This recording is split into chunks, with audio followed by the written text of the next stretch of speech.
Greetings friends. Today we're going to talk a little bit more about fighting with our minds. And in order to do that, I've broken out the old duellist character from back when I thought arena fighting was all there was to Dark Souls PvP. This is back from the time before the actual arena, so he's built for fighting in fight clubs and stuff like that. Slightly more durable than an ordinary arena build, but less optimized. Soul level 140, quality 40 in everything, pure physical. With a Black Knight sword, a rapier, and a small shield for parry, and then the Lothric Knight long spear. Now we're going to analyze some fights, pretty much from the get-go. So at here you can see how the person started rolling before I attacked. So I can target the next roll. Here he rolls again too slowly, so I can mix up my timings and catch him. Now mixing up timings will be 90% of the fighting you'll do in order to win. Now he's swapped up to the Onyx Blade, he's buffed it, and what you can tell from when he's buffed it is that he's going to want to use that buff as soon as possible. So he probably assumed that I was going to roll there, but in fact I responded with aggression, and therefore he was in the middle of an attack which he was not prepared for. Next fight, notice what this guy does. Onyx Blade weapon art, another weapon art, but with a different weapon. He has weapon swapped during the weapon art, so he has applied the Onyx Blade effect onto his weapon, but it's same rules apply. He has a buff on his weapon, he's going to want to use that as quickly as possible, so he's trying to dish out as much damage as he can in a very short time, which means he's going to have to play very aggressively. We can respond to that by playing smartly. So I unlock here, because he's broken out the cestus, and we all know what that means, he's going to try to parry me. Notice this is sort of pattern recognition. I attack, he attacks. I attack, he attacks. I attack, but I swap to the rapier, and I parry him because I knew that attack was coming. You need to recognize the patterns, and you need to respond and play on those patterns as soon as you can. I'm going to show you a neat little trick that I learned from one of the many streams I watch with people who do swaps and do extreme PvP sort of skill shit. And this is quite interesting. See, I'm sprinting. While I'm sprinting, I'm in the menus, and while I'm in the menus, I'm swapping Ring of Favor on and off. And you will now notice that I'm not stop sprinting. That's because I'm using the claw grip on my PS4 controller to hold circle and X, tap X on and off, while I'm also guiding my character. And I've used the index finger to enter the start menu, and used my other index finger to navigate the start menu so that I can still use the stick and circle and X. And with this technique, you can keep sprinting indefinitely. It takes some practice getting used to, but it's very handy if you just need to get out of the way quickly or need to cross large distances in this game, because you never run out of stamina like this. This technique can also be used on ladders, and I have done to great effect. Use this on ladders. It's known as the fat cheese. It just basically means you can't run out of stamina, because every time you equip the fat ring, your stamina bar will replenish. It's cheaty, but it works. So hey, fight with your mind, you know. Now we meet this guy again, Saber. He's decided that the weapon he was using, the Ringed Knight Straight Sword, was not good enough, and the Onyx Blade wasn't good enough. So he swapped up to a Great Sword. Looks like the Lothric Knight one. So then I swap up to the Lothric Knight Spear because it has the range on the Great Sword. Trying to throw out some neutral R1s. I can tell that he's caught onto it, but the stomp is a too slow weapon art, so I can just walk around and then backstab him after dodging the first initial attack. Something you want to watch out for is always look for backstabs when you can. You don't have to go all crazy about it, but you should grab the ones you are able to grab. Now I'm just gonna throw attacks back and forth. I'm gonna have to look for some mix-up. So I sprint towards, try to bait out some rolls, try to outspace the weapon rather than rolling, because then you can control the area. And there I can bait out a roll because I played a little bit aggressively and got the person to roll before they should have rolled. Now this is a guy who seems to be good at what he does. He sort of hopes, he's playing very aggressively, hoping that I would panic roll because, as you'll see later, he's good at roll catching and he's sort of into that. Tried to do the wake up parry, but he's too smart for that. So I swapped to the two-handed moveset because it's slightly quicker, so it confuses him at first, but then he catches on.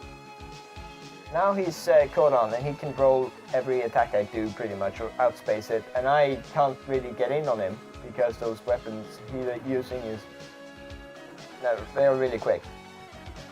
And there you can see he quite perfectly roll catches me. So I swap up to the Black Knight sword and the rapier. The rapier is so quick that he can't react to it. He tries to attack me because he can poise through the rapier, then I break out the Black Knight sword and I get extremely good damage in a very short time, and there he just stops up because he has no idea what actually happened there. I got a little bit lucky, I'll admit, but I have to capitalize on that very quickly if I want to win. Now I'm just doing some swapsies. Interesting thing in the weapon menu, press L1 or R1 and you can swap between legs, chest, hands and legs and head, I mean, of course. And that's what like people who do full armor swaps, they do that. So I've been just practicing going out and in and out of my menus and trying to do this as efficiently and quickly as possible. Because, you know, I want to eventually move on to more advanced play. But, you know, it's a lot of practice. I'm a very slow learner. And you know, it's just, it takes some time just getting into the whole thing. So my character is rocking a pretty much average poise here. The strange thing is, this character, who looks very, very poisey indeed, he's not rocking that sort of poise, so I can just swing through his weapon art. I don't know why I could do that. Perhaps the weapon art does not calculate on poise, but I find that hard to believe. Now I've got him in a little bit interested in a parry, so mixing up the timing, catching in the roll in, and you got it. Same guy again. He's swapped his weapons. He's now using he's got the cestus on both hands, so I know immediately what to look for. He's going to throw on the poise and try to backstab me, so I backstab him. Now, what we've done now is effectively turned him off that proposition. So now he's going to not sort of rely too much on that, because he thinks we've caught on to it. But he's got his parry out now, and now he's hungry for parry, so I unlock, he comes towards me, tries to parry, gets all his stamina taken away, and then I can just swing back on him very easily. You gotta be able to think on the spot very quickly if you want to beat parry spammers like that. Next guy, straight sword and board. He's probably going to be looking for parries, so I'm going to hang back on my aggression a little bit. So there, I react on the parry pretty much. I just look for his parry, try to react on it. There I knew he was going to roll into me, so I tried to run around. Now the situation is neutral again. He's running towards me. I'm just going to test his guard a little bit. I'm gonna swap to my parry tool, or at least what I consider to be a parry tool. Throw out a very easy bait. And of course he bites because nobody expects the rapier parry. And that could be a very handy thing to keep in mind, that using a irregular kind of parry tool like a curved sword or rapier or the parry knife, that's something people wouldn't usually expect first go. So, but you gotta land that first parry though, unless or else they'll catch on. See here? He comes out with his shield. The first thing he does is parry. Then I know he's going to be on the one-handed moveset, so I can backstab him quite easily. Try to roll catch him, but that doesn't work. And now I'm on an extreme life lead, so he's going to be very interested in getting some damage in, perhaps a little bit too hungry, and it costs him the match. This guy has also got a sword and board. I always expect at least one parry from these people. So you're gonna have to look at that. Throw up some mix around and throw him off the timing, and now he's able to put some extreme damage into me. And I need to make him think I'm a little bit panicky. So I'm going to swap out very soon to the spear. The spear has different timings than the straight sword, and people aren't quick enough to adapt to it. So the running attack is a bait, because the R1 after the running attack comes out relatively quickly, at least compared to a running attack from the straight sword. So yeah, baiting and knowing how to deal with passive players, that's a good trick. This guy rolls in. I knew he's going to roll in to try to attack after the roll, so I throw out some R1s just to mess with him. I L1, throw out into the running attack. Now I know he thinks I'm open, so I'll give him a couple of R1s and effectively turn the aggression off. And that kill there, that was just lucky. I didn't know he was going to do that silly weapon art, but hey, you take what you can get.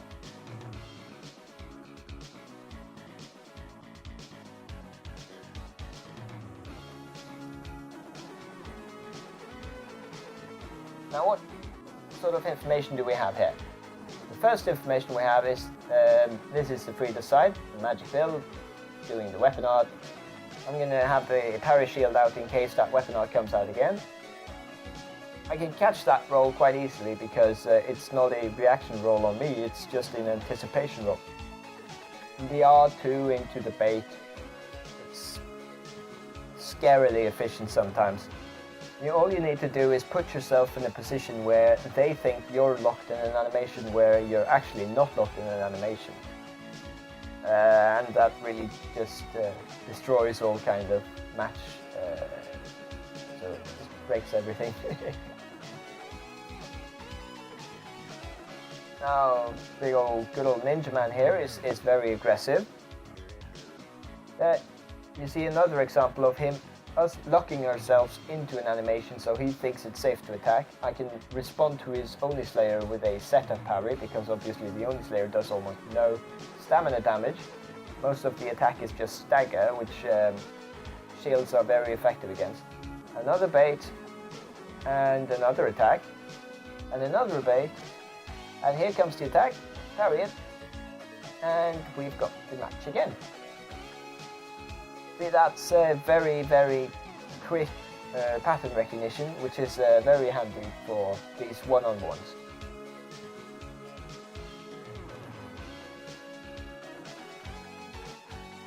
Now this match is also a very interesting kind of match, but it's an interesting study in Pavlov's law. Notice now how I run towards him and throw out the L1.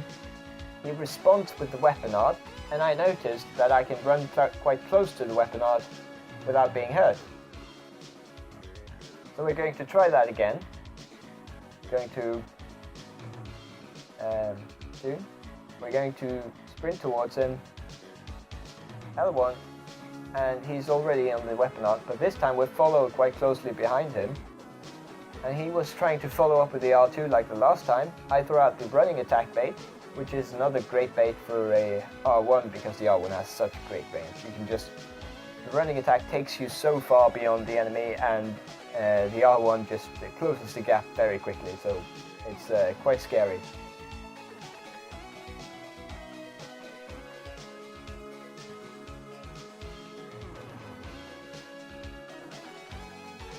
Now you can see here, he puts away his little magic stick very quickly. Throws out, I thought I could run around, but I couldn't. I get punished for it quite severely. He throws out the second beam, and now he must be out of stamina, I think. So we got him with 2 attacks to pretty much take all his health away. Now he's going to play very passively, but I'm at low health too, so I can expect some aggression if he just gets close enough. As you can see there, he tried to bait me in for the double R2. So I swapped to the spear, which has much more range and is very good. There I get him to panic a little bit. That's a good and interesting observation.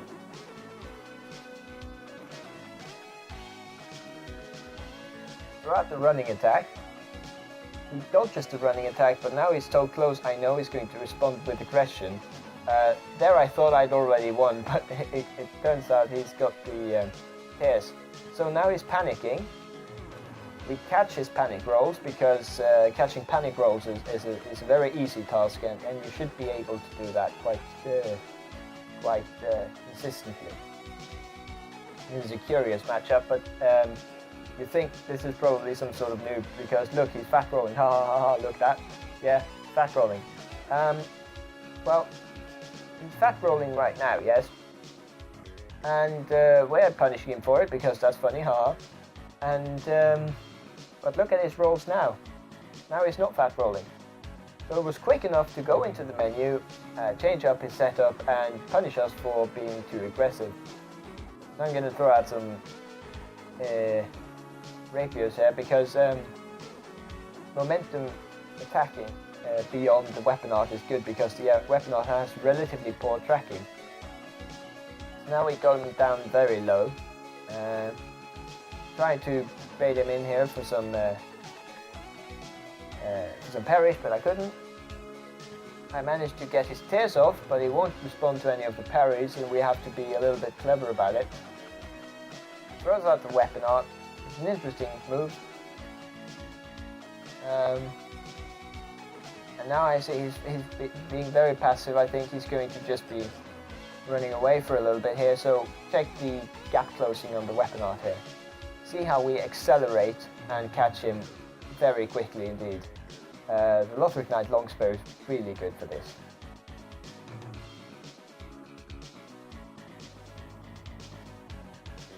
Now, thank you everyone who has been watching my videos lately and commenting and leaving feedback.